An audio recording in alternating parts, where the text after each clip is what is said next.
Otoo Waaqayyoo nutti dubbachaa jiru, otoo Waaqayyo nu kakatee jiru, Waaqayyo nu faana jiramu. Waaqayyoo ani sin tarkaanfachiisaa, an haala sana keessatti sin dhiisu.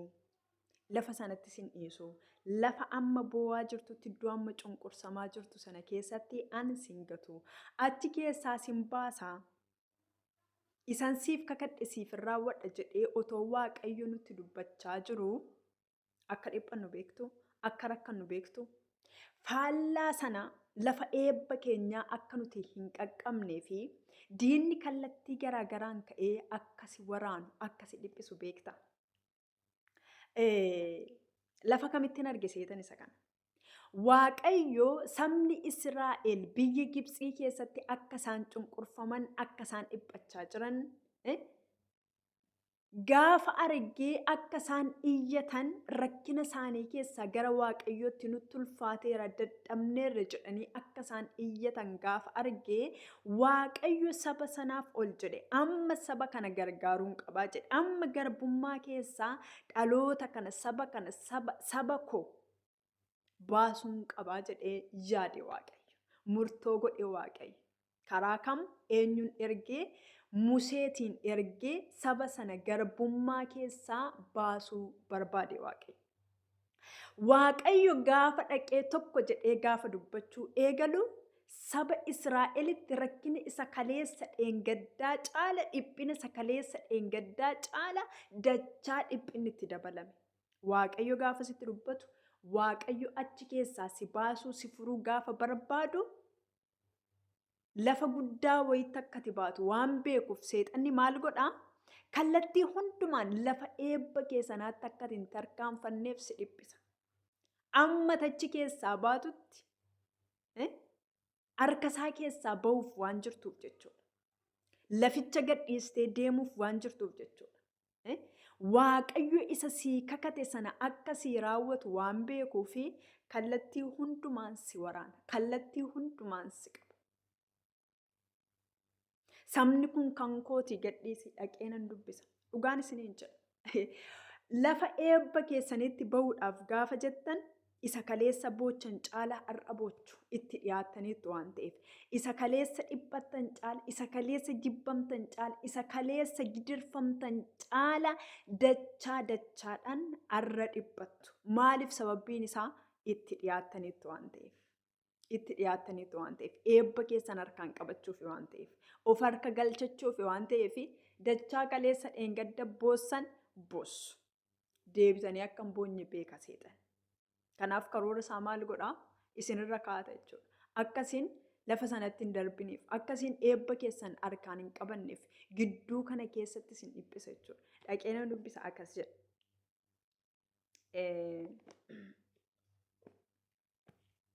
Akkas jedha.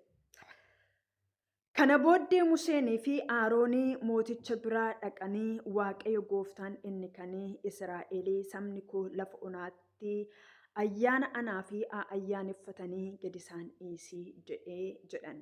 Mootichi immoo deebisee Waaqayyo inni ani sagalee isaa dhaga'ee namoota Israa'el gadi dhiisu kun eenyu? Inni ani Waaqayyoon hin beeku. Namoota Israa'elis immoo gadi hin dhiisu jedhe. Ammas Musee fi Aroon Waaqayyo inni kanii warra Ibrootaa nutti mul'ateera. Egaa karaa guyyaa 3 lafa onaa keessa adeemnee Waaqayyo gooftichaa fi aarsaa inni dhiyeessinaa nuyi kana yoo gochuudhaa baanne inni dha'ichaa yookiis waraana nutti hin fidaa jedhan. Mootichi warra Gibxii garuu Museedhaaf Arooniin isin jara kanaa maaliif hojii dhoowwitu dhaqaa ba'aa keessan baadhaa jedhe. Mootichi itti fufee jarri kun amma iyyuu warra biyya kanaa caalaa baay'ataniiru. Isin immoo akka isaanii hojii dhiisanii boqotan barbaaddu jedhe. Mootiin Gibxii maal keessa jira jechuudha? Yaaddoo keessa jira jechuudha. Eegaa maal ta'aniif? Baay'achaa, guddachaa argitanii? Wanta baay'atu guddina keessan jibba. Gaafa isin guddattan, gaafa isin caaltanii argamtan, Gaafa isin fuulduratti tarkaanfattan akka isin fuulduratti hin tarkaanfanneef akka isin hin jabaanneef mogolee keessan kan buusu guddina keessan kan jibbu jara kana jalaa koo warri Gibxii waan balleessan hin qaban ganaa gara fuulduraatti yaadanii jarittiin kun yoo baay'attee diinota keenya faana nu lolti waan ta'eef argitanii. Yoo argitanii guutummaa isaatti dubbistanii diinota keenya faana nu loluu danda'u waan ta'eef nu mo'uu danda'u waan ta'eef gara diinota keenyaa goruu danda'u waan ta'eef maal ta'uu qabu baay'achuun qaban dhalli isaanii jalaatii dhumuu qaba.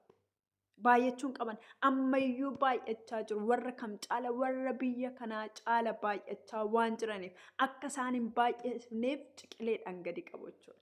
Akka isaan hin guddanneef ciqileedhaan gadi qaba jechuudha. Isa eebba keessan qabe waaqayyo isinirraa kaasu. Isa ciqilee isaa isinirra kaate waaqayyo isinirraa kaasu. Dhugaan isiniin cirama.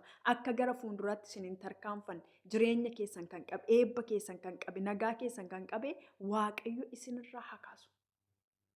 Kanaafiyyuu waaqayyo keenya nutti mul'ateera. Nuti dhaqnee isaa fi hojjechuu sagaduutii qabna. Inni nu dhaanu rukuta nu waraana. Yoo nuun isaaf sagaduu dhaabanne. Kanaaf nu gadhiisi baanee deemna. Isaaf hojjanna. Sababbiin isaa ani saba koo ofiifan uummadhee gadhiisi ittiin jedheera. Eenyuun dhaga'een? Ani waaqayyoon hin beeku jedhe. Ani waaqayyoon hin beeku.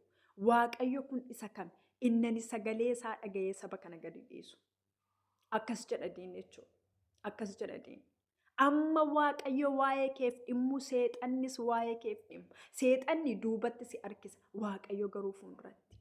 Seexanni akkati boochuuf akkati cabduuf bara kee guutuu isaaf akka jiraattu. Fedha waaqayyo akkati hin hojjanne fedha waaqayyo akkati hin raawwanneef duubatti si harkisa. Waaqayyo garuu fedha isaa akkati jiraattu. Ulfina waaqayyootiif akkati jiraattuu fi gara fuulduratti si harkisa. Argitee moo'ichi garuu kan waaqayyooti. Moo'ichi garuu kan waaqayyooti. Humni kan waaqayyooti. Lolli kan waaqayyooti. Aangoon kan waaqayyooti waan ta'eef. Laala. As keessatti wanta nan hubadhe wanti guddaan tokko yoo jiraate amma waaqayyo nu eebbisaa deemu. Amma guddinni keenya dabalaa deemu. Amma nuun waaqayyoof jiraachaa deemu. Amma waaqayyo nu dubbatu. Amma waaqayyo nu kakatu. Amma waaqayyo nu hojjetee dhimma keenya nuuf hojjetu. Seexanni taargeettii isaanirra godhee maal gochuu barbaada? Nu cabsuu barbaada. Nu kuffisuu barbaada. Duubatti nu deebisuu barbaada jechuudha. Garuu humni kan eenyuuti? Eenyutu nu moosisaa? Eenyutu nu wajjin jira? Waaqayyo nu wajjin jira. Waaqayyo mo'icha siif kenna. Kanaaf ani gadi hin dhiisu jedhe. Sabni sunii saba sanatti hojiin akka baay'atu gara gadi isaatti dhuftanii yoo dubbistanii kaleessa dheengadda cidii mootitu kennaaf ture. Kaleessa dheengadda cidii mootiin kenneefi isaan immoo xumbii hojjetu turan. Hojjetanii mootichaaf gashu turan. Har'a garuu ofii isaanii deemanii haa barbaadani. Argitaniittu ganaa maasirra deemanii ganaa qarmii namaa keessa deemanii ganaa ofiif hin qabani. Ofiif hin qaban ganaa kadhatanii fidanii hojjetaniitu lakkoofsisaa isa kaleessa dheengaddaarraa akka gadi hin buunetti. Hojjetanii gashu. Akkasitti hojjetanii haa gashan. Sababbiin isaa jarittiin baay'achaa guddachaa waan jirtuu fi akkasitti gadi isaa qaba. Akkasitti gadi isaa hin qabna. Akkasitti gadi isaa hin deebisna jedhanii xiyyeeffatanii ka'an. Garuu waaqayyo humna guddaa fi aangoo guddaatiin isa kanatti deebina. Aangoo guddaatiin biyya Gibxii keessaa dinqiif ta'ammiree hojjetee saba isaa sana baase. Maarree gaafa eebbi kee wal guuree dhufu qormaan akkuma kanatti baay'ata. Gadi qabamuun akkuma kanatti baay'ata. Boo'icha akkuma kanatti baay'ata. Garuu ati sana keessatti maal gochuu qabdaa? Otoo waaqayyo irraa adda hin bahin ciniinnattee gara fuulduraatti deemuu sirra jiraata. Sababbiin isaa ammuma waaqayyo si faana ta'uu lolli karaa biraa sirratti banama waan ta'eef.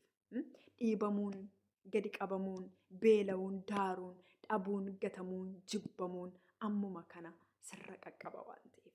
Haa ta'uyyuu malee moo'ichi kan eenyuuti? Eenyutu moo'icha sii kennaa?